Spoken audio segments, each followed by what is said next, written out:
Pa gde ste bre dragi prijatelji, nema vas ko sunca u maju, što bi se reklo, nova izreka od ove godine. Ali sunce se pojavilo u maju, sačekalo je neki 20. maj da se pojavi, dobro, korektno. Oprostit ćemo mu samo ako ostane tu u kontinuitetu.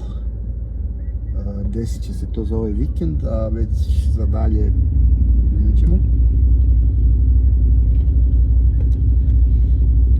Sad je velika, iako se ja stvarno trudim da budem apolitičan, ali konstatujem neke događaje.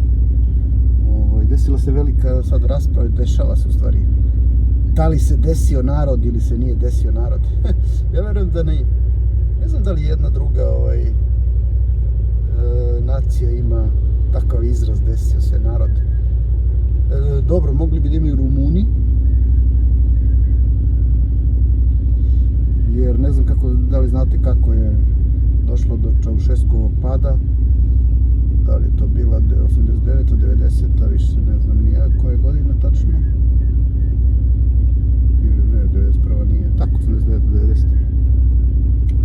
On je čovjek, to malo me sad ovaj neki događaj sadašnji asociraju na to. On je čovjek sazvao miting podrške samom sebi, što je verovatno činio češće s vremena na vreme. Međutim, i držao je govor sa te njegove omiljene terase tamo su zgrade vlade.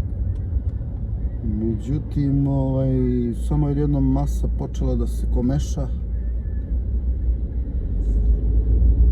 Onda se na snimku vidi kako mu prilazi neko od ovih njegovih, vjerojatno iz tajne službe, te čuvene zloglasne sekuritate, i nešto mu govori. Vidim, on je kao promenio izraz lica. A inače sve to znamo zato što je radio televizija Jugoslavije praktično sve to prenosila uživo. I svi su preuzimali te snimke radio televizije Jugoslavije, pošto je to bila jedina televizijska ekipa koja je bila prisutna na licu mesta kad se sve to dešavalo. Rumuni su, kao što znate, bili prilično zatvoreni. Generalno jesu takav malo narod, pomalo čudan, rekao bih, ali treba im odati priznanje za mnoge stvari, vrlo su edukovani i tako dalje, pričao sam to već više puta. I da, ali šta se dalje dešava. Sećam se ja, to sam gledao bukvalno uživo, jer sam imao neki pismeni iz matematike, to je bilo nešto pred kraj srednje škole. I znam da bi se nije spremao taj pismen i onda sam našao izgovor, eto, da gledam istorijski događaj i stvarno se ispostavio kao više nego istorijski. Šta se s njim dalje dešavalo, onda su ipak kao shvatili da bi moglo da bude, valjda su počeli da se čuju neki prvi pucnji. Shvatili su da bi moglo da bude tu nešto opasno, pošto je velika masa naroda bila tu. Po njega je, mislim, došao helikopter, tu da li na vrh te zgrade ili šta već. I kao da li da ga odvezu u svoju rezidenciju, koja je tu na nekih par kilometara odatle.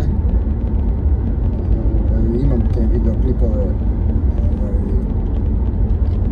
iz okoline njegove rezidencije. Unutra nije bilo dozvoljeno snimanje, mislim, samo fotografisanje, ne snimanje videoklipova. Ja sam istina nešto malo isnimao, pa ću kad stignem da napravim tu kompilaciju, pošto sam to iz više puta nešto pomalo snimao. Zanimljiva je rezidencija, definitivno.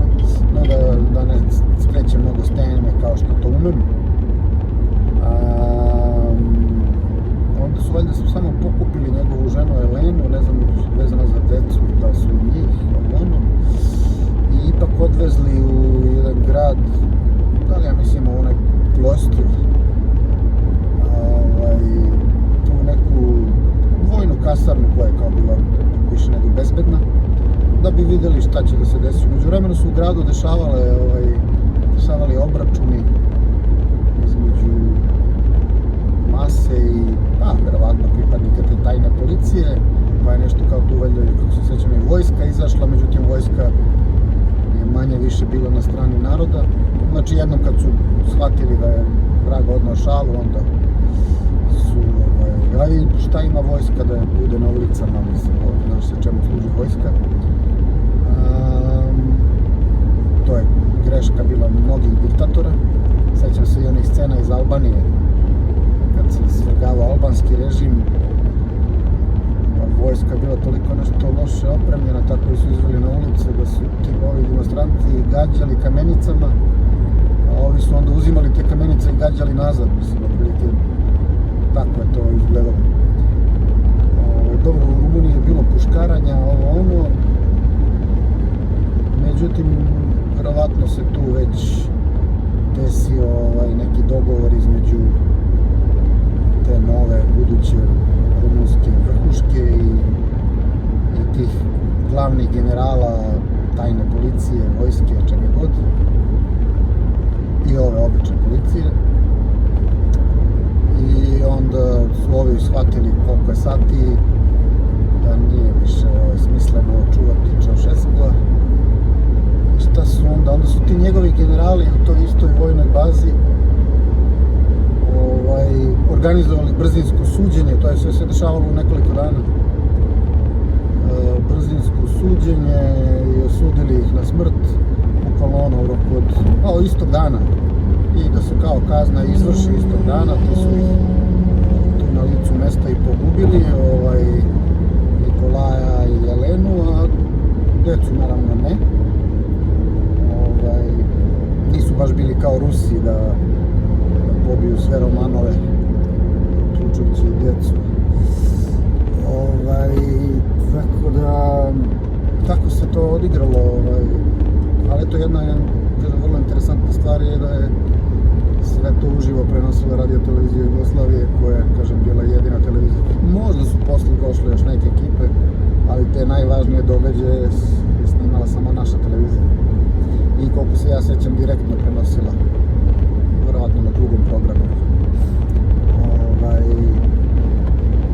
Tako da sam ja, eto, te sve događaje odgledao, otišao na pismeni, tamo nisam uradio ništa, ali mislim, slabo. Jer, dobro, ne može se kaže, ne boji se prasa oči Božić, ne bi ja sad za taj jedan dan ništa mnogo naučio. Ali dobro, ja imam takav princip učenja da mi je taj poslednji dan jako bitan da sve izobnavljam. A pod uslovom da sam nešto prethodno prošao ili prešao, pročitao, pa da ima šta da se obnavlja. Ne sjećam se da li u tom slučaju to bilo. Uglavnom tu sam dosta se ležerno postupio prema tom pismenu. No dobro, i tako je, mislim sad, ko razume, shvatit će zašto sam sve ovo pričao. Kažem, dosta me sad ovi neki sadašnji događaji asociraju na to.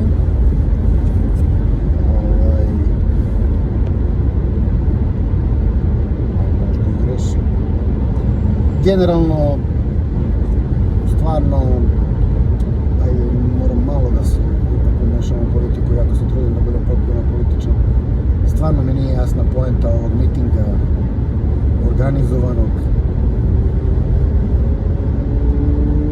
To da se najavljuje kao najveći skup Srba u istoriji, mislim, narod u istoriji. A prvo ne može da bude najveći zato što je postojao pre toga Slobodan Milošević i on je organizovao nekoliko čak skupova koji su bili, da se ja sećam, ubedljivo najveći, na Gazi Mestanu i na Ušću. Sumnjam da ovde može, mislim, sad to kad se unapred priča da će to biti najveći skup, to znači da se već zna koliko će ljudi biti. A valjda je poenta tih skupova da se ljudi okupe manje više spontano, bar ja tako to gledam, možda previše idealistički, ne znam ja.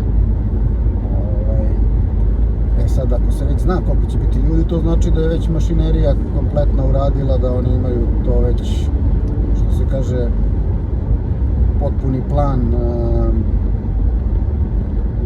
za postupanje u takvim situacijama, znači kad se saziva miting, celu logistiku, sve to što očigledno se ispostavlja da je tako, pa će kao oni tačno malte ne znaju u čoveka koliko će ljudi biti, ali neke događaje sad ajde da ispratimo umeđu vremenu skoro pa završenu petlju Bubanj potok, sve je ovo već premošteno i tako dalje, prilazni putevi i ostalo je samo da se počne da se kopa tunel, ali mislim veza je napravljena sa ovim autoputem, a tunel se kopa da bi se dalje napravio kompletan taj spojni prsten oko Beograda. Tu negde ispod Leštana će prolaziti, ako sam ja dobar sa geografijom, pa tamo negde od Vinče izaći na Dunav. I onda je u planu gradnja tog još jednog mosta i još jednog parčeta saobraćajnice kojima bi se to sad sve povezalo sa onim putem Zemun-Borča i posle ovamo koji se produžio do Pančeva, odnosno ne do Pančeva, ali do Pančevačkog puta, a verovatno je sledeći korak, znači da se od Pančevačkog puta napravi deonica do tog budućeg mosta.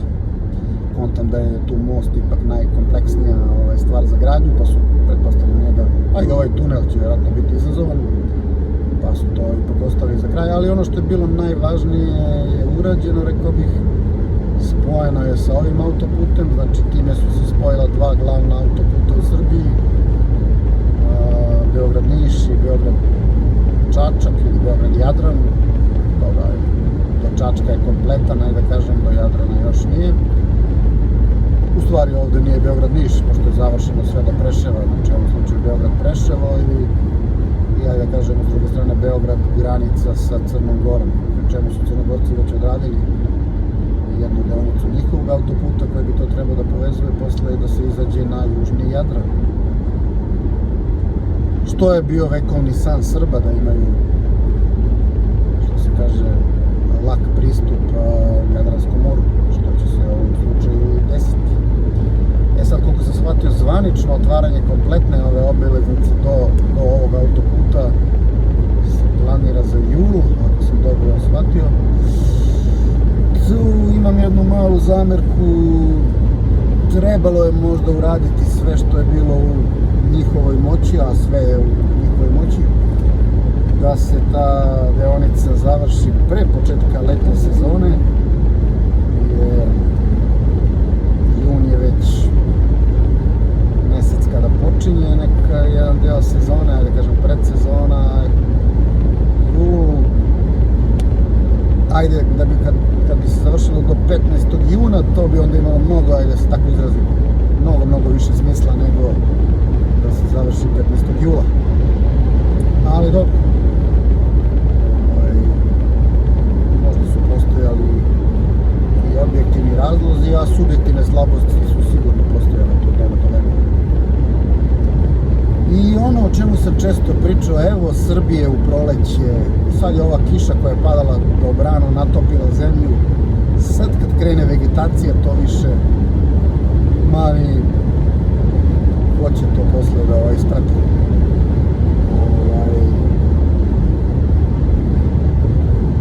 Stvarno, kao retko gde kod nas je zemlja toliko plodna da sve buja. Mada ovde konkretno oko autoputa ne bi falilo da se malo uradi pejzažna arhitektura. Nešto se kao na tom pitanju kao i malo i radi, ali treba suštinski otići u Sloveniju, vidjeti kako su oni to uradili i iskopirati, brate, model, nema tu mnogo filozofije, jer oni su to uradili top, ali top. Da li je to gužva na naplatnoj rampi, zato što su i ovde neki radovi, pa to je ono o čemu sam pričao. Zašto su sad ovde radovi? Zato što treba nešto da se uradi.